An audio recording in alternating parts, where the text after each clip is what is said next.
Class ರೂಮ್ನ ವೇದಿಕೆಯ ಮೇಲೆ ಪ್ರೀತಿ ನಿವೇದನೆ, ಪ್ರಾಧ್ಯಾಪಕನ ವರ್ತನೆಗೆ ಕೆರಳಿದ ವಿದ್ಯಾರ್ಥಿಗಳಿಂದ ಗೋಸಾ. ನೆಲಮಂಗಲ ಸಿದ್ಧಾರ್ಥ ಕಾಲೇಜಿನಲ್ಲಿ ಘಟನೆ. ಈ ಫೋಟೋದಲ್ಲಿರುವ ವ್ಯಕ್ತಿಯನ್ನ ಒಮ್ಮೆ ನೋಡಿ. ಈತನ ಹೆಸರು ಡಾಕ್ಟರ್ ಅಬ್ದುಲ್. ಬೆಂಗಳೂರು ಹೊರವಲಯದ ಸಿದ್ಧಾರ್ಥ ಕಾಲೇಜಿನಲ್ಲಿ ಮೈಕ್ರೋಬಯಾಲಜಿ ಅಸಿಸ್ಟೆಂಟ್ ಪ್ರೊಫೆಸರ್. ಮೆಡಿಕಲ್ ವಿದ್ಯಾರ್ಥಿಗಳಿಗೆ ಕ್ಲಾಸ್ ತೆಗೆದುಕೊಳ್ಳುತ್ತಾ ಇದ್ದ ಈತನಿಗೆ ವಿದ್ಯಾರ್ಥಿಗಳೇ ಗೋಸಾ ಕೊಟ್ಟಿದ್ದಾರೆ. ಹೌದು, ಅಸಿಸ್ಟೆಂಟ್ ಪ್ರೊಫೆಸರ್ ಆಗಿರುವ ಅಬ್ದುಲ್ ಕ್ಲಾಸ್ ನಡೆಯುತ್ತಿದ್ದ ವೇಳೆ ವೇದಿಕೆಯಲ್ಲಿ ನಿಂತು ಮೈಕ್ನಲ್ಲೇ ವಿದ್ಯಾರ್ಥಿನಿಯೊಬ್ಬಳಿಗೆ ಪ್ರಪೋಸ್ ಮಾಡಿದ್ದಾನೆ. ಇದರಿಂದ ಯುವತಿಯು ಕೋಪಗೊಂಡು ಪ್ರಶ್ನೆ ಮಾಡಿದ್ದಾಳೆ. ಆದರೆ ಯುವತಿಯೇ ನನ್ನ ಚೇಂಬರ್ ಬಳಿ ಬಂದು ಪ್ರಪೋಸ್ ಮಾಡಿದ್ದಳು, ನನ್ನ ಬಳಿ ಸಿಸಿಟಿವಿ ದೃಶ್ಯಾವಳಿಗಳು ಇದೆ ಅಂತ ಎಲ್ಲರ ಮುಂದೆ ಆರೋಪ ಮಾಡಿದ್ದಾನೆ. ಇದರಿಂದ ರೊಚ್ಚಿಗೆದ್ದ ಯುವತಿ ಪ್ರಿನ್ಸಿಪಾಲ್ಗೆ ಕಂಪ್ಲೇಂಟ್ ಮಾಡ್ತೀನಿ ಅಂತ ವಿರೋಧ ವ್ಯಕ್ತಪಡಿಸಿದ್ದಾಳೆ. ಅಸಿಸ್ಟೆಂಟ್ ಪ್ರೊಫೆಸರ್ ಇರುವ ಅಬ್ದುಲ್ ಕ್ಲಾಸ್ ರೂಮ್ ನ ವೇದಿಕೆಯಲ್ಲಿ ಎಲ್ಲಾ ವಿದ್ಯಾರ್ಥಿಗಳ ಮುಂದೆ ಏನು ಆ ವಿದ್ಯಾರ್ಥಿನಿಗೆ ಒಂದು ಪ್ರಪೋಸ್ ಮಾಡಿರುವಂತದ್ದು, ಇದಕ್ಕೆ ಆ ವಿದ್ಯಾರ್ಥಿನಿ ಸಾಕಷ್ಟು ರೀತಿಯ ವಿರೋಧವನ್ನ ಕೂಡ ವ್ಯಕ್ತಪಡಿಸಿರುವಂತದ್ದು.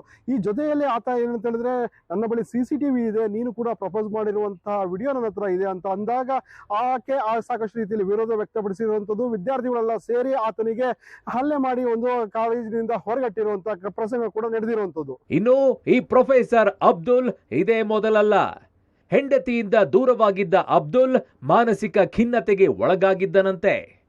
ಈ ಹಿಂದೆ ಬೌರಿಂಗ್ ಆಸ್ಪತ್ರೆ, ತುಮಕೂರಿನ ಆಸ್ಪತ್ರೆಯಲ್ಲಿಯೂ ಕೂಡ ಇದೇ ರೀತಿ ಕೃತ್ಯ ಎಸಗಿದ್ದಾನೆ ಅನ್ನೋ ಆರೋಪಗಳು ಕೂಡ ಈತನ ಮೇಲಿದೆ. ಇದರಿಂದ ಬುದ್ಧಿವಾದ ಹೇಳಿ ತುಮಕೂರು ಕಾಲೇಜಿನಿಂದ ಹೊರಹಾಕಿದ್ದಾರೆ. ಆದರೆ ಈಗ ನೆಲಮಂಗಲದ ಕಾಲೇಜಿನಲ್ಲೂ ಕೂಡ ಅದೇ ಬುದ್ಧಿಯನ್ನ ಪ್ರದರ್ಶಿಸಿದ್ದಾನೆ. ಹೀಗಾಗಿ ರೊಚ್ಚಿಗೆದ್ದ ಯುವತಿ ಹಾಗೂ ವಿದ್ಯಾರ್ಥಿಗಳು ಚಪ್ಪಲಿಯಿಂದ ಹಲ್ಲೆ ಮಾಡಿ ಹಿಗ್ಗಾಮುಗ್ಗಾ ಥಳಿಸಿದ್ದಾರೆ. ಗುರುರ್ ಬ್ರಹ್ಮ, ಗುರು ವಿಷ್ಣು, ಗುರುದೇವೋ ಮಹೇಶ್ವರ ಅಂತ ಕರೆಸಿಕೊಳ್ಳಬೇಕಾದ ಪ್ರಾಧ್ಯಾಪಕನೊಬ್ಬ ಹೀಗೆ ವಿದ್ಯಾರ್ಥಿಗಳಿಂದಲೇ ಏಟು ತಿನ್ನುವಂತಹ ಕೆಲಸ ಮಾಡಿದ್ದು ಮಾತ್ರ ವಿಪರ್ಯಾಸ. ವಿದ್ಯಾರ್ಥಿನಿ ಜೊತೆಗೆ ಶಿಕ್ಷಕನಾಗಿ ಈತ ತೋರಿದ ವರ್ತನೆ ಪ್ರಾಧ್ಯಾಪಕ ಕುಲಕ್ಕೇನೆ ಅವಮಾನ ಎಸಗಿದಂತಾಗಿದೆ. ಗುರು ಬ್ರಹ್ಮ, ಗುರು ವಿಷ್ಣು, ಗುರುದೇವ ಮಹೇಶ್ವರ ಅಂತೇಳಿ ಗುರುಗಳನ್ನ ದೇವರ ರೂಪದಲ್ಲಿ ಕಾಣುವಂತಹ ವಿಚಾರದಲ್ಲಿ, ಆದ್ರೆ ಈತ ಮಾಡಿದ ಕೃತ್ಯದಿಂದಾಗಿ ಒಂದು ಅಪಮಾನಕ್ಕೆ ಕಾರಣ ಆಗಿರುವಂತದ್ದು. ಈಗಾಗಲೇ ಆತನ ವಿರುದ್ಧ ಒಂದು ಪ್ರಕರಣ ಕೂಡ ದಾಖಲಾಗಿದೆ.